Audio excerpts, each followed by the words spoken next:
Good morning, guys, and welcome to today's edition of the Daily Market Update, which is actually a weekly one because we're going to take a look at what's happening with the macroeconomics, and then we're going to see what happens this week.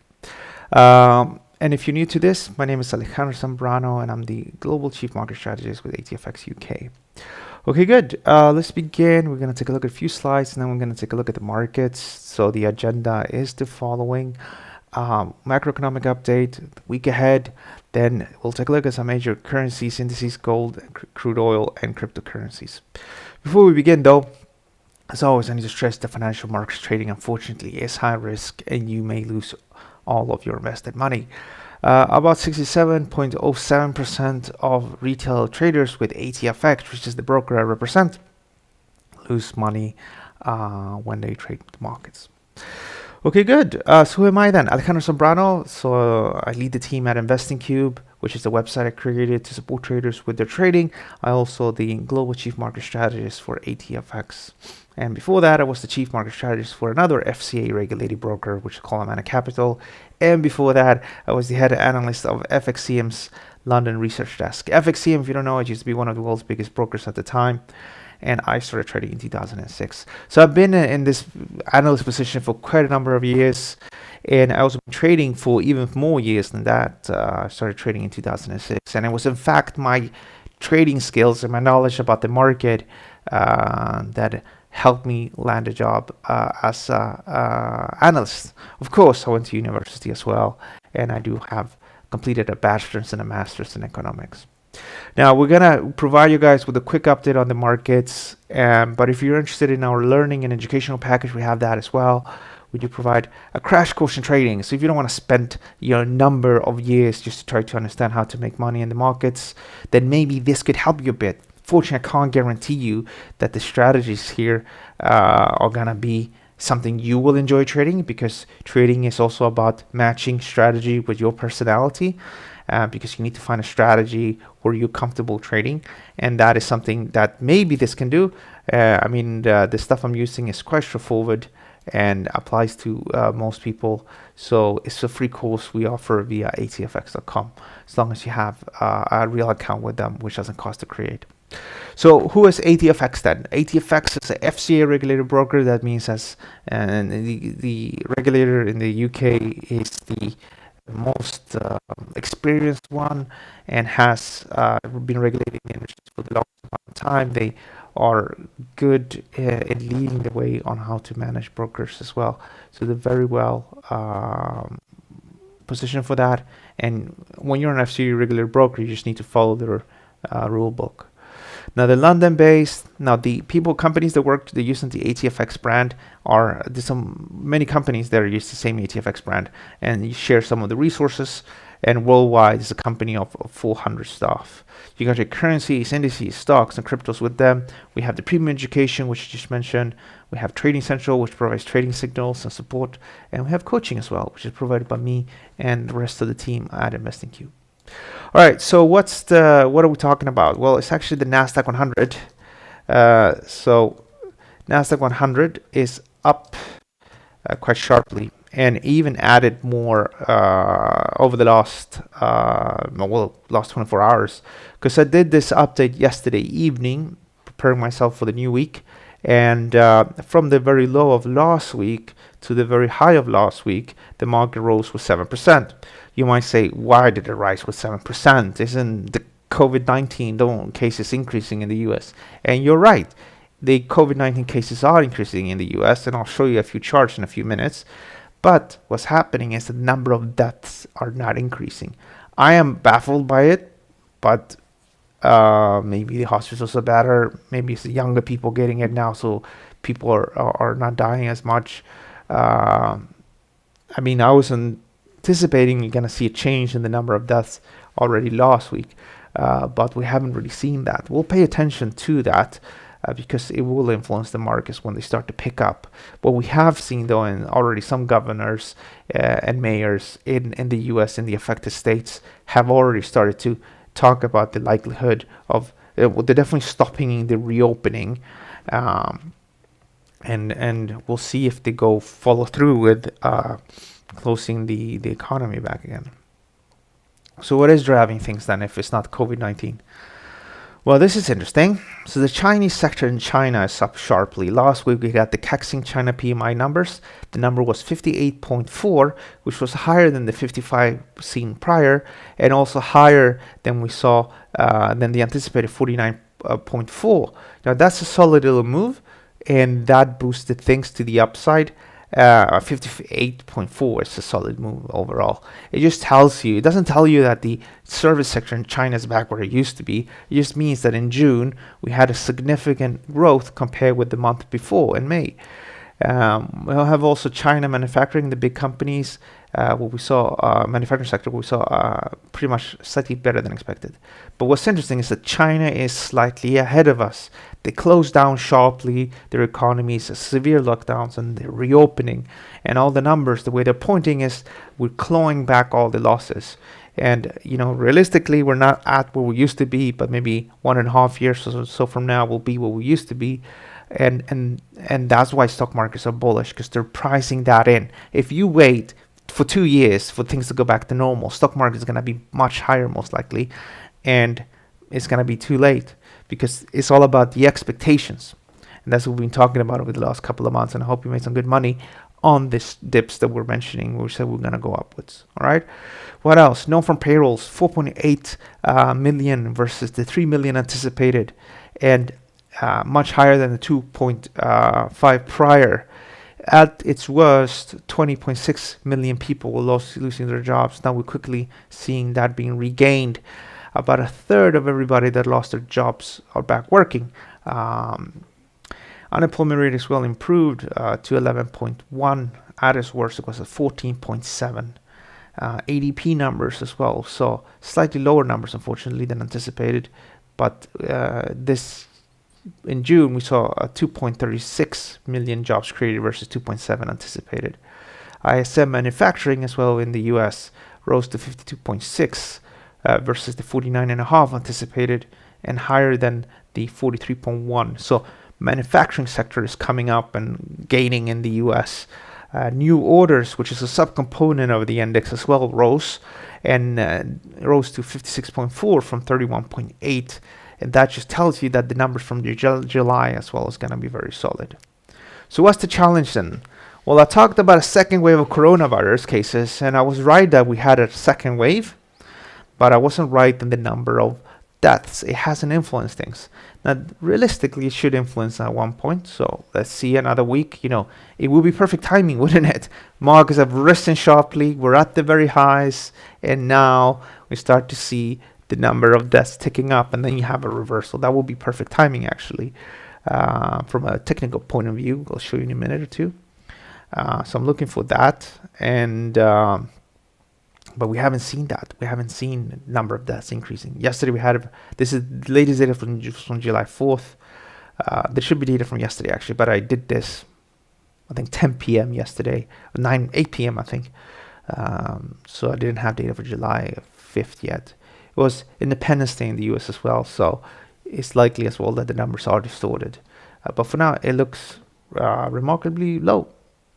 And they're testing much more in the US, no question about that. But the percentage of people that have the virus in the new tests are ticking up. So the spread is populating and spreading. Sorry, it's spreading within the population. So things are not looking better from a COVID-19 perspective in the US. In fact, more and more people are getting it. So what's the week ahead? Well, Independence Day actually was last week, so we'll do like that. Week ahead. Non-farm payrolls it's over. After non-farm payrolls week, we tend to have a slightly quieter period of time, but we still have a bit of data. We get the non-manufacturing PMI out today at 3 p.m. If this is better than anticipated, you'll probably see a bit of stock market boosts. If it's not as good, maybe we'll use that to take profit. You got the RBI rate meeting happening tomorrow morning. I don't think it's going to be a major change. In fact, nobody anticipates a major change. We still want to keep an eye on it. Aussie dollars, good to trade. Again, I wouldn't really position myself for doing anything here. Just stick to the technicals and you'll be fine most likely. And then you got Thursday initial jobless claims. And then on Friday, you got Canadian unemployment numbers. Canadian unemployment numbers are interesting. And it can be treated like a non-farm payrolls like for the US. So we do have something for all the news traders out today, this Friday, which is the Canadian numbers. As for Canada in general, the latest reading was for 13.7. That was the high there. People think we're going to go down to 11.19, so slightly below 12 down here. And then you have unemployment change, the monthly changes in the numbers. You see that they had lost 1 million, then 2 million, and then they created 289 jobs, 289,000 jobs in May. Now in June, we'll see what happens, but the numbers are going to be out, and people would like to know what's going to happen. And that's what's happening. People are super excited because of good data last week, and we'll get some more pieces of information, but this is probably going to underpin support, and we just need to marry the mood with the charts. So let's take a look at the charts. So we'll begin with the currencies. So this is the euro. Now the euro is a bit in its own world. I understand Aussie dollar going up. I understand New Zealand dollar going up. Don't really understand the euro going up on the data. So I'm just gonna stick with the technicals. So I am bearish below 1356, and I reduced my trend defining level. Trend defining level is here. The sell level is at 112.97. So I'm looking for this to go down like that, 112 versus forward. GBP versus the USD. So I've been looking to, remember, long-term view was to buy here, but the market rose. I think people just got a bit excited and they lifted the market to the upside. But for now, I remain bearish.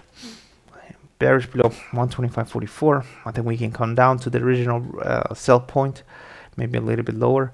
But if I get rid of everything here, you'll see that maybe this was ahead, this was the left, and maybe we just need to create that right shoulder and then go upwards. Dollar versus the Japanese yen. The idea last week was to buy here at 107.35. That went well. We're up a bit, but it's not really going anywhere. People are a bit bored, I guess, summertime. I have created a new buy spot from 107.50. I think we can still go up to 108 and then maybe 108.50. I have reduced my trend defining level to 106.99. Aussie dollar versus the USD. I was bearish from 69.16. We went deep into the sell zone because of all this good data, and we're not seeing the market backing off. I added a new little sell zone up here. I think we can go down, and hopefully we can get rid of that original entry here. If you get rid of everything here, you can see that this is a interesting level, 109.82, and it's looking a bit like an ascending triangle. You can draw a line from here to here and then horizontal level. So if we take out, this would trigger that, but ideally it actually goes down and then up. So you would take out three little highs instead of one. Here's the New Zealand dollar. I had high hopes for this one, for this to break lower, but it's not doing that. Instead it went upwards. This is the 2020 high. Sorry, not the 2020 high, it's the June high, and we haven't triggered my sell level yet. Stop level. I will rather be bearish in here than bullish. I think we can go down a bit. Maybe we can get rid of that original entry if you're still short. Maybe we can make it a little bit on sort of just normal volatility here. Dollar CAD. This one is quite constructive. I like this one. I was bullish already from here between 35.61 and 34.82. We went a little bit deeper than I thought. I think people that bought here are just holding on. People that want to get in, they're probably getting in at 35.21. Gold prices. This is what I'm trading. Actually, I'm holding this myself. Not going anywhere really. But we went down to the buy spots. 17.66 when I'm watching. We can probably go upwards. Crude oil prices. We talked about this one last week and the week before, that it was to buy here. That went super well. We're at the highs. Can the data improve? That's the thing. If the data can improve, if the ISM numbers today are slightly better, we'll go probably up a bit here. And then people will continue to buy. But it's not going to go straight just upwards. This is a high, and I think people will try to sell up here. And if we have decline to 39, 35, I think people are going to be buying and then push the upside.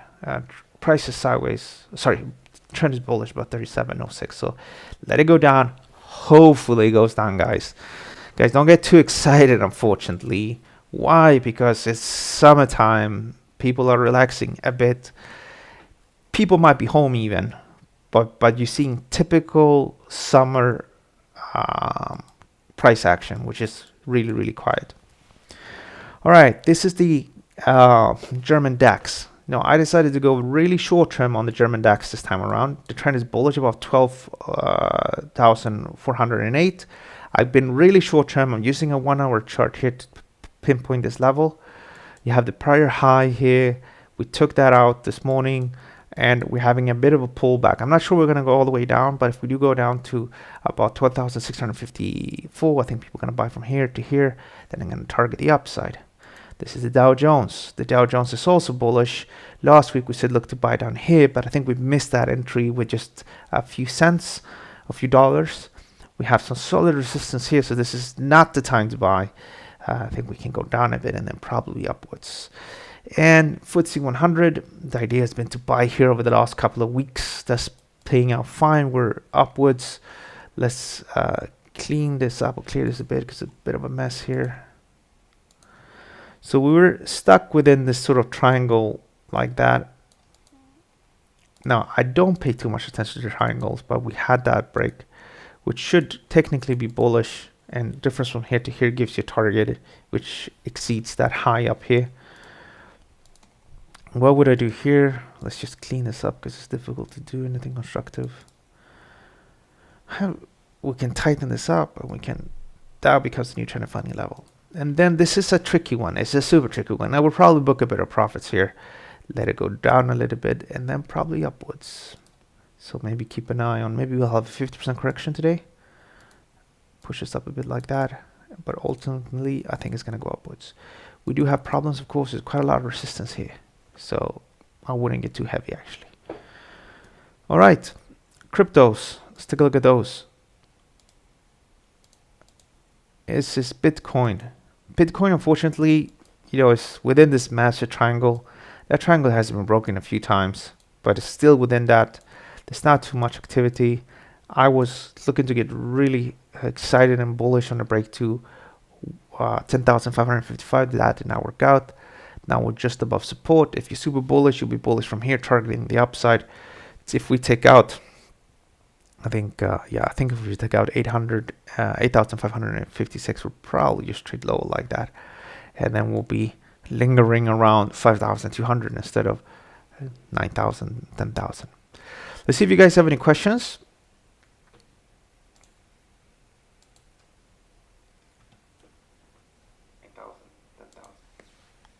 Stefan, hope you're doing good.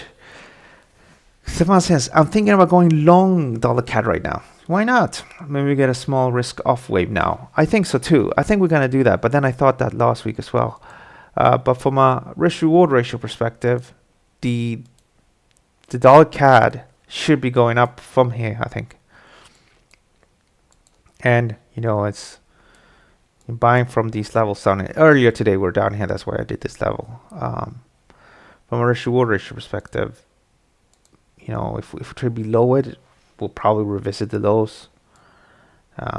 And, you're probably doing something like this maybe. So it's a 5.34 times risk reward ratio if we go back to the lows. What's the problem with that though? The problem with that is that we will have a situation where when you're very close to stops, you get your silly good risk reward ratios, but the likelihood of being stopped out as well increases. So the sweet spot is actually when it doesn't go as deep. It hasn't gone super deep, but it went more deeper than I thought. I thought it was just going to bounce here from 35.60. It went as low as 35.13. All right, I'm not going to cover it, but this is a little bonus. Check out the French stock market. You have a nice ascending triangle there, which is interesting. We're having all these markets just trying to go upwards, stock markets. And what you're seeing is French stock market trying to catch up a bit and trying to trade higher. What's the biggest challenge? Well, you want to make sure that by the end of the day, you will have a solid breakout. If you don't, then it's not going to be good times. Got True Invention here asking about the DAX. So I covered the DAX in the really beginning. So what you want to do is you want to scroll back like that, and we'll start because I started about 20 minutes ago. Guys, I really appreciate this. The guys that are here in the chat box are the guys that receive the notification. How do you receive a notification? you click on the subscribe button. How do you do that then? Well, let me show you. If you are not logged in, then click on the subscribe button. What happens is that, there we go. That's the subscribe button. You need to create a free account. You click on the subscribe button, and then there's a little bell button. You click on that, and you get this notification. Because we're running a bit late now, I just wanted to go live and let the world know, and then share the link with everybody else. But if you were subscribing, then you would have received that little bell button, and you would be on the show. I'll be able to ask questions. True Invention, Stefan, and everybody else is watching the recording. Don't forget to hit the like button, and I'll see you guys later this week. Have a great day, and bye-bye. Cheers.